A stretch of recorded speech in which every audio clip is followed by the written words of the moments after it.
নমস্কার বন্ধুরা, রুচির কিচেনে সবাইকে স্বাগত জানাই। আজ নিয়ে এসেছি চাল কুমড়োর সম্পূর্ণ নিরামিষ একটি রেসিপি। খেতে কিন্তু দুর্দান্ত হয় ভাত, পাশাপাশি রুটি পরোটার সঙ্গে। একবার হলেও বানিয়ে দেখতে পারেন। এখানে দেখুন আমি মিডিয়াম সাইজের একটা চাল কুমড়ো নিয়েছি। আর এই রেসিপিটা একটু এরকম কচি বা জালি দেখে চাল কুমড়ো দিয়ে বানাবেন, তাতে কিন্তু স্বাদটা অনেকটা বেড়ে যাবে। এখন এই চাল কুমড়োটাকে কেটে নেব। তো দেখুন এইভাবে আমি চাল কুমড়োটাকে কেটে নিয়েছি। খুব বেশি বড় করবেন না, এইভাবে একটু ঝিরিঝিরি করে কেটে নিতে হবে। তারপরে খুব ভালো করে ধুয়ে নিয়েছি। এখানে দেখুন 2 মুঠ মুগের ডাল 1 ঘন্টা আগে ভিজিয়ে রেখে দিয়েছিলাম। ডালটা ভালো করে ভিজে গিয়েছে। এখন ডালের জলটা ফেলে দেব। আর এই ডালের মধ্যে দিয়েছি 2টো কাঁচা লঙ্কা, তবে ঝাল আপনারা আপনাদের প্রয়োজন মতন নেবেন। আর নিয়েছি অল্প করে একটু আদা। এখন এই ডালটাকে একদম মিহি করে পেস্ট করে নিয়েছি। আর এখন এই ডালের মধ্যে দিয়েছি একটু লবণ, অল্প করে একটু দিয়েছি হলুদের গুঁড়ো। আর এদিকে দেখুন একটা কড়াই বসিয়ে দিয়েছি। কড়াইতে দিয়েছি পরিমাণ মতন সর্ষের তেল। রান্নাটা আমি সর্ষের তেলে করেছি, তবে সাদা তেলেও করা যাবে। তেলটা এখানে গরম হতে থাকুক। এখানে দেখুন ডালটাকে ভালো করে মেখে নেব। এইভাবে ডালটাকে ভালো করে একটু ফেটিয়ে নিতে হবে। এতে কিন্তু ডালের বড়াগুলো অনেকটা নরম হবে আর খেতেও ভালো হবে। তাই অবশ্যই ডালটাকে এইভাবে ভালো করে মেখে নেবেন। এদিকে বন্ধুরা তেলও গরম হয়ে গিয়েছে। এখন এই তেলের মধ্যে অল্প অল্প করে এইভাবে বড়ার আকারে দিতে হবে।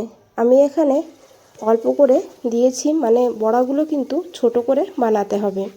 খুব বেশি বড় করবেন না, তাহলে আবার ভেতরে তেল মশলা ঢুকবে না। সেই কারণে ছোট ছোট করে বানাতে হবে। আর দেখুন যতটা এই তেলের মধ্যে এসেছে আমি ততটাই দিয়ে দিয়েছি। গ্যাসের ফ্লেমটা মিডিয়ামে রাখবেন। মিডিয়ামে রেখে বড়াগুলো ভেজে নিতে হবে। এক সাইড ভাজা হয়ে গেলে উল্টে দিতে হবে। আর অপর সাইডটাও কিন্তু একইভাবে ভেজে নিতে হবে। তো দেখুন বন্ধুরা এখানে বড়াগুলো ভাজা হয়ে গিয়েছে।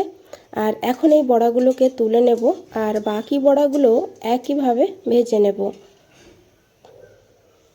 তো দেখুন বাকিগুলো আমি দিয়ে দিয়েছি। সামান্য একটু, মানে একটা বড়া হবে সেই পরিমাণ ডাল আমি এখানে রেখে দিয়েছি। এখন এই সব বড়াগুলোই আমি ভেজে তুলে নিয়েছি। আর এই তেলেই কিন্তু রান্নাটা হয়ে যাবে। তো এই তেলের মধ্যে আমি একটু গোটা জিরা দিয়েছি। আর দিয়েছি এখানে 2টো শুকনো লঙ্কা, একটা তেজপাতা। ফোড়নটাকে ভালো করে ভেজে নেব। বন্ধুরা রেসিপিটা দেখতে থাকুন, ভালো লাগবে। আর ভালো লাগলে অবশ্যই একটা লাইক করে দেবেন। চ্যানেলটাকে সাবস্ক্রাইব করে পাশে থাকবেন। কমেন্টসে জানাবেন কেমন লেগেছে। এখানে আমি দিয়েছি আদা, কাঁচা লঙ্কা বাটা। এখানে আমি 1/2 ইঞ্চি আদা আর 4টে কাঁচা লঙ্কাকে একসঙ্গে বেটে নিয়েছি। আর আদাটা খুব বেশি ছিটাচ্ছে, সেই কারণে আমি লবণ দিয়ে দিয়েছি পরিমাণ মতন। এখন আদাটাকে ভালো করে ভেজে নেব, যেন আদার কাঁচা গন্ধ না থাকে। এখানে বন্ধুরা আদা ভাজা হয়ে গিয়েছে। এখন এখানে দিয়ে দিতে হবে একটু জল, না হলে আদাটা পুড়ে যাবে। আর যেহেতু কিছু গুঁড়ো মশলা যোগ করব, সেই কারণে প্রথমেই দিয়েছি একটু লঙ্কার গুঁড়ো, তবে ঝাল আপনারা আপনাদের প্রয়োজন মতন নেবেন। আমি যেহেতু কাঁচা লঙ্কা 4টে দিয়েছি, তাই অল্প করে একটু লঙ্কার গুঁড়ো দিয়েছি কালার বুঝে হলুদের গুঁড়ো, 1/2 চামচ জিরের গুঁড়ো, 1/2 চামচ ধনিয়ার গুঁড়ো। আর এখন এই মশলাটাকে ভালো করে কষিয়ে নেব, যত সময় না মশলার থেকে তেল আলাদা হয়ে যাচ্ছে। চাল কুমড়োর এই রেসিপি একবার হলেও বানিয়ে দেখবেন, খেতে কিন্তু দুর্দান্ত হয়। তো দেখুন এখানে মশলা কষানো হয়ে গিয়েছে, মশলার থেকে তেলও ছেড়ে দিয়েছে। এখন এখানে দিয়ে দিতে হবে সেই ডাল বাটা। বাটি ধুয়ে অল্প করে একটু জলও দিয়ে দিয়েছি এখানে। এখন আবারও 2 মিনিট ভালো করে একটু কষিয়ে নেব।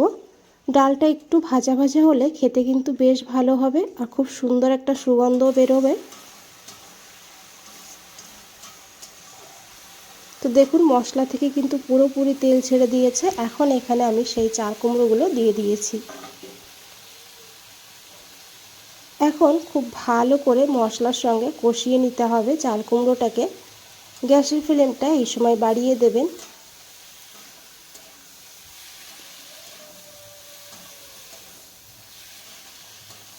তো দেখুন খুব ভালো করে মিশিয়ে নিয়েছে, আর একটু ভাজা ভাজাও হয়ে গিয়েছে।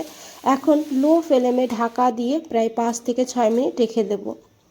5 মিনিট হয়ে গিয়েছে, ঢাকনাটা সরিয়ে নিয়েছি। দেখুন বন্ধুরা কতটা জল বেরিয়েছে। এই জলেই কিন্তু চাল কুমড়ো সিদ্ধ হয়ে যাবে, এখানে কিন্তু এক্সট্রা জলের ব্যবহার করব না।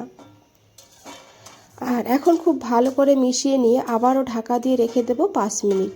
এখনও কিন্তু চাল কুমড়োগুলো সিদ্ধ হয়নি, সেই কারণে এখানে আবারও 5 মিনিট ঢাকা দিয়ে রেখে দিয়েছিলাম। ঢাকনাটা সরিয়ে নিয়েছি, আর এখন কিন্তু দেখে বোঝাই যাচ্ছে চাল কুমড়োগুলো সিদ্ধ হয়ে গিয়েছে।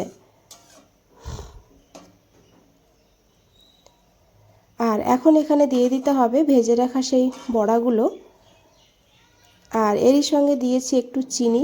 যেহেতু নিরামিষ তাই একটু চিনি দিলে টেস্টটা খুব সুন্দর হবে। চিনিটাকে দিয়ে খুব ভালো করে মিশিয়ে নিয়েছি। আর এইভাবে কিন্তু আবারও 2 মিনিট রান্না করতে হবে, এতে বড়ার মধ্যে এর মশলাটা ঢুকবে, খেতে ভালো লাগবে।